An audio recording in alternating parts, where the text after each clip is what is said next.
This is a message from Joseph P. Firmage.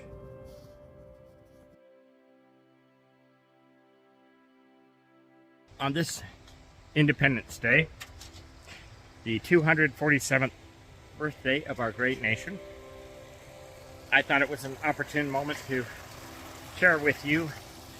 my perspectives on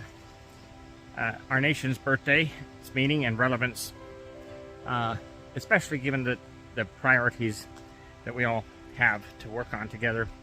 in the coming presidential term ahead.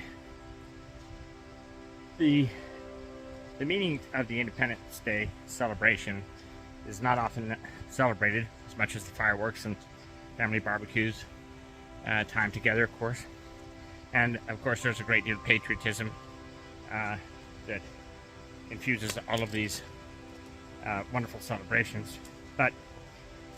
for me, it's a celebration of the birth of our nation, particularly its Constitution. The Constitution of the United States is an absolutely staggering accomplishment in the history books of humanity. I seriously believe that not only the finest governing document ever crafted, but it's one that is so well designed,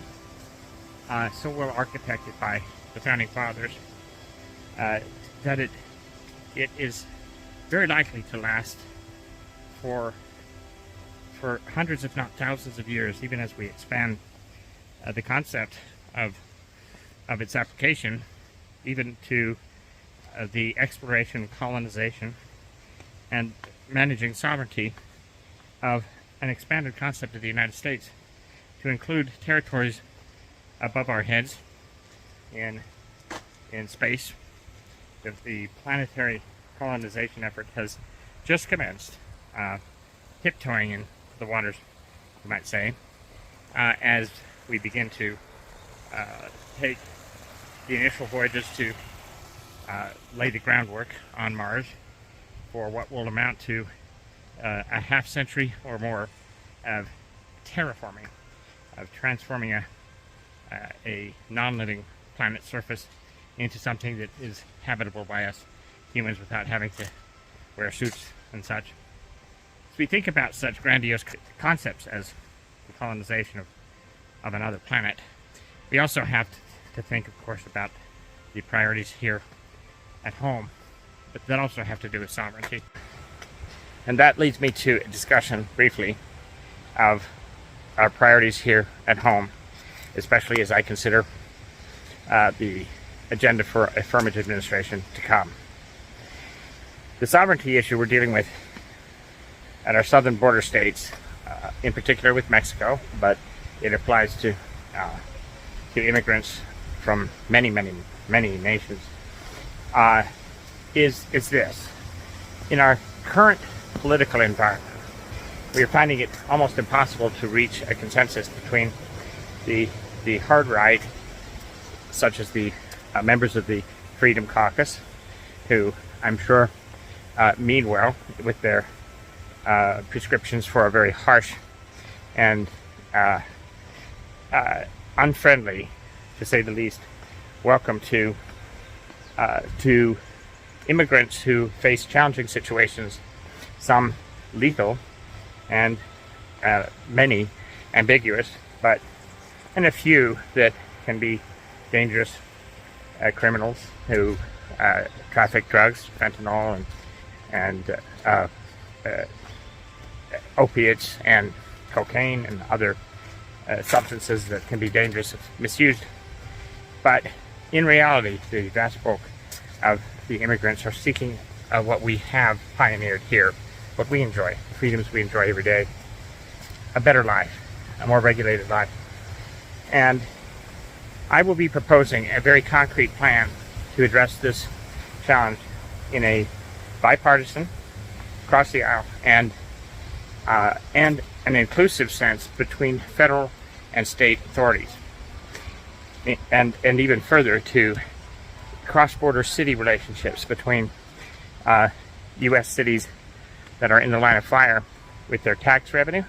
with the ability to house and accommodate the medical and basic, the human needs of these human beings who are seeking a better life here in the United States. The general idea here springs from the founding of our great nation as an immigrant nation, where we ourselves were fleeing from a king from afar across the Atlantic.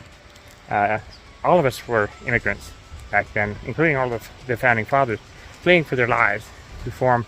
our great nation. Whose motto is E Pluribus Unum, or of many nations, one people. We might even say of many peoples, a new nation. When we're talking about tackling this strategically and not with band-aids, we should consider the idea of making the process of immigration what it used to be like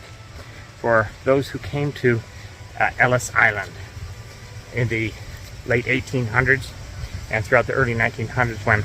immigration was at its full pace.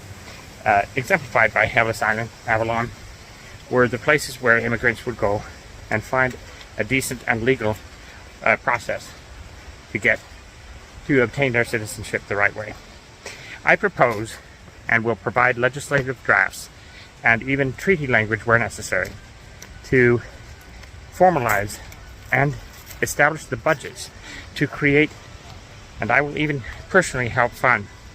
the establishment of immigration cities, or Ellis Island cities, if you will, and choose those locations strategically to be at the locations where our border walls that President Trump, whether you agree with him or not, had built at great cost and will endure for some time, at least a decade or two. And why not let us invest the resources in perhaps treaty collaboration with the nations from whence the immigrants are flowing into the United States, a treaty to jointly share in the costs of investing in the creation of these immigration cities in the regions where the border wall has not been built. And in that process, invite and require applications from immigrants who wish to proceed in a legal and proper manner to help collaborate and construct these immigration cities, to help build them, and to establish a cultural environment where indeed the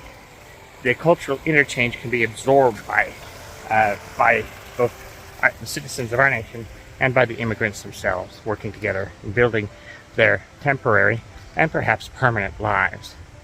You can imagine 4 or 5 $10 to $20 billion programs that create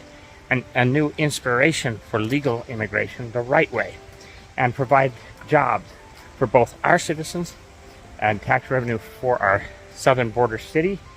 and states, relieving the pressure on our infrastructure and putting immigrants to productive work that they would enjoy. After all,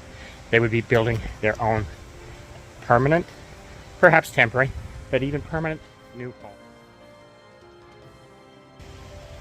As we consider the challenge of the scourge of gun violence, which continues to explode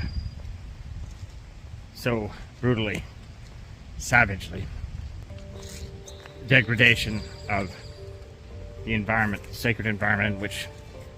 our children venture off into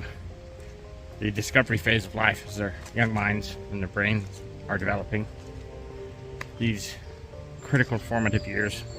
are never supposed to be times filled with terror, with police officers and metal detectors, of being afraid to go into an environment that is supposed to be one of safety and nurturing. Such an astonishing contrast to the environment in which I grew up, walking my younger brothers to elementary school and beyond. Every single day, it would never have occurred, of course, during those early 70s and late 70s and 80s to even think about the kind of thoughts that we must now be educating our children to tolerate in their young, fragile minds. These are our little godsons, little godchildren in my mind, and to see them slaughtered in these manners is just disgusting to behold. It is no less a terror for adults in a celebratory atmosphere, as in recent holidays where we've seen mass shootings by angry, desperate, and in some cases truly disturbed individuals with access to the kinds of weapons that really only belong in the hands of trained professionals from the military, and at the very least who obtained a simple safety certification and a comprehensive background check, such obvious requirements. The fundamental innovation that I think is appropriate to address more bluntly is that I feel we've lost in our schools and in our adult life a measure of the civic sense of honor, the sacredness of life that's embedded in the Pledge of Allegiance and each of the primary phrases of our Constitution, our Declaration of Independence, and in every sacred book, every holy book of Scripture that we have. I find it incredible that we need debate whether to swear allegiance to the flag in our schools and in our office buildings, certainly where government functions are performed. I believe that a fundamental part of the solution to this is found in the recognition and the reintroduction of the sense of the sacredness of human beings, the fundamental universal human rights of all human beings, and the shame, the spiritual shame that can come and should with the commission of such evil acts as to remove all concept of humanity, to shed the blood of our children in the places of learning, of discovery, of where joy is the point of each day. At least it was for me. I will have no hesitation to employ the pulpit of the White House to offer a different kind and a reminder of the spiritual sacredness of all life, and to reintroduce the concepts of civics and even prayer at the opening of our school days, to suggest that we cannot share a prayer to our God, whoever the student may be who shares such a prayer, and however it be expressed. Goodness sakes, it does not take a statistician to know or to realize that the vast majority of humanity, certainly in the United States, believes in a higher power. And speaking as a scientist, I do too. Surely we can agree on such a basic civic responsibility to express gratitude and respect for the flag that has cost so many lives through world wars, Cold Wars, and every kind of conflict in between. We owe so much to the United States of America as an institution, expressed through the Constitution and symbolized through that magnificent flag. There's no question in my mind, just none whatsoever, that we owe it to our children and to ourselves as adults to permit ourselves to express, within respect for others, our own spiritual sensibilities, our own expressions from our soul, the souls that emanate from within. And when we're not allowed to express those, again, with respect for others' right to do the same, the containment of that can bottle up, in my opinion, and take it itself out on others in acts of violent reaction to oppression and suppression of a natural instinct to worship that which created us. It all comes down to decency and reasonableness of practice, of allowing kids and adults to express their spiritual sensibilities, their feelings, through a common and decent prayer. So, my friends, on this July 4th, and this evening, such a beautiful evening here, I wanted to express these thoughts to you tonight as some of the solutions, the innovations, and new ideas that can help, I believe, solve some of our most difficult challenges. The border crisis, guns in schools, and generally speaking, a new degree of civility in the practice of being a citizen of these great United States. I stand here tonight to say thank you for your time in watching and listening to my words, and I hope to be able to enact them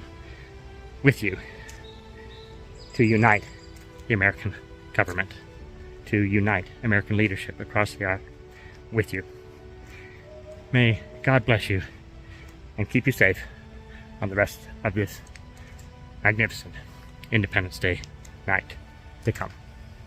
I look forward to the fireworks as well. Thank you, my friends. May God bless you, your families, and may God always bless the United States of America.